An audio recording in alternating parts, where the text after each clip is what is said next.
both Tyson Fury and his promoter in recent days have said that if the undisputed clash with Alexander Usyk falls through, then he'll be looking to fight Francis Ngannou instead.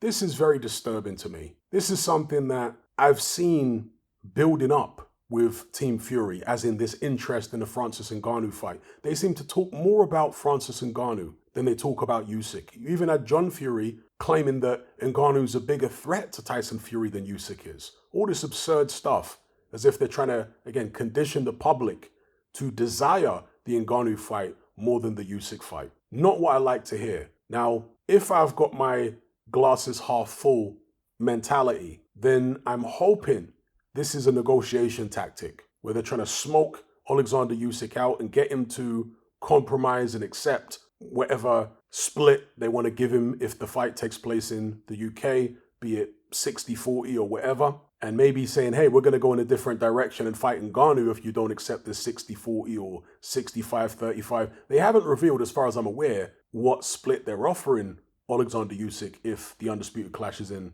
the UK. And I really would like to know, because if it's something unreasonable, then it's going to be a case of Tyson Fury is deliberately trying to price himself out. But if it's reasonable, if it's like 45, 55, you'd be like, okay, really Usyk should take that. So let's see what happens.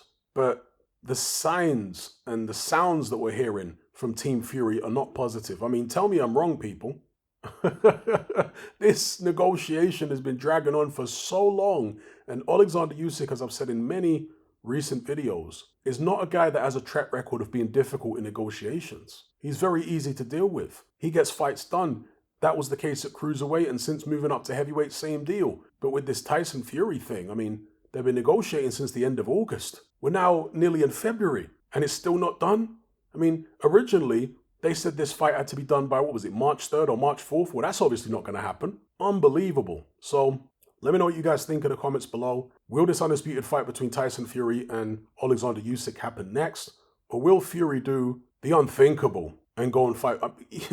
Him going to fight Francis Ngannou, it isn't just the fact that it would be in place of the undisputed fight. It's that it would be in place of fighting a whole list of more worthy contenders. This isn't Floyd Mayweather, who's already fought loads of Hall of Fame fighters and he's at the end of his career coming back out of retirement to fight Conor McGregor. No, this is Tyson Fury, who has only had 5 world title fights, 3 of them against the same guy. Well, is it 6 now, including Chisora? I think it's 6, including Chisora, isn't it? Or 5 or 6. Either way, he had Klitschko, he had the 3 fights with Wilder, and he had Dillian White. Okay, is there anyone else I'm missing out? Oh no, Chisora, okay, yeah. So 6 world title fights. And the Chisora fight, of course, that was a joke. That shouldn't have been a world title fight. And so to then go into an Ngannou fight, that'd be another joke. Let's see him in there going through all the top contenders. The Philip Hergoviches and the Joe Joyces and all these other people. That's what we want to see Tyson Fury in with if the undisputed fight can't get made. Not some novelty fight with Francis Ngannou. Now, the only saving grace for that fight is if it does take place in the octagon with these small gloves. Presumably that wouldn't then appear on Tyson Fury's boxing record because it's not under normal boxing code with the 10-ounce gloves and all that kind of thing. But either way, how many times is Tyson Fury going to fight this year? Let's say he goes and fights Ngannou. Is he going to have 2 actual proper boxing matches after that? Or is that going to substitute one of the boxing matches he would have had? And this is the thing that I've always disliked about the WBC, is they allow so many of their champions to be ridiculously inactive. They don't put enough pressure on them to get out there. They don't enforce mandatories strictly enough and force the mandatories on these fighters. WBC champions often get carte blanche to just mess about. And could it be the same case here with Tyson Fury? I certainly hope not. I mean, Vitaly Klitschko, when he was WBC champion, he must have been out the ring for 18 months or more before the WBC finally decided to make him champion emeritus. They didn't even strip him. They made him champion emeritus, which meant that if he'd wanted to come back over the next year, I believe it was, he would have got an immediate shot.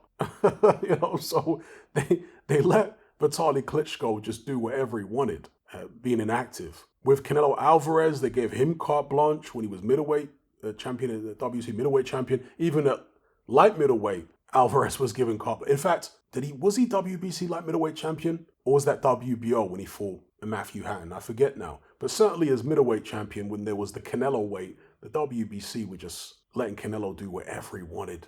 It was shocking. So they've got a long history of doing this kind of thing with many different fighters, and Deontay Wilder being probably one of the most infamous examples where, again, they allowed him to defer his mandatory against Dillian Whyte for the longest time. They recycled Berman Stavern for him. I mean, how on earth Stavern got made mandatory for Deontay Wilder, I'll never know. This guy hadn't fought since the first Wilder fight, aside from a contest against the journeyman in Derek Rossi, in which he got dropped. And then somehow the WBC several years later saw fit to make him mandatory for Wilder. Just unbelievable.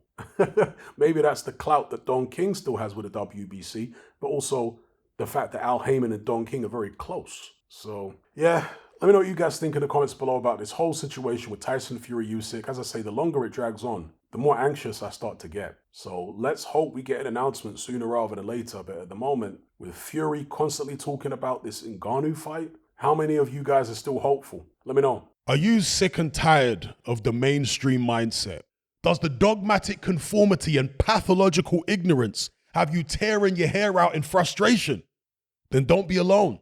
Come and join our brotherhood on Patreon. We stand as a beacon of reason against an army of insanity. You'll gain access to my weekly topical podcast, where we take more deep dives than Jacques Cousteau on an endless variety of subjects.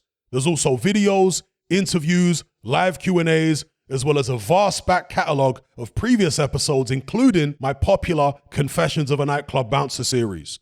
You can listen via the Patreon app or download in high-quality MP3. Connect with myself and hundreds of other members in our Element chat group. There's no contract, no commitment, you can cancel at any time, and it's cheaper than a Mickey D's McMuffin. Just head to my Patreon page via the link below this video and select the tier called the Brotherhood of Reason. I'll see you over there.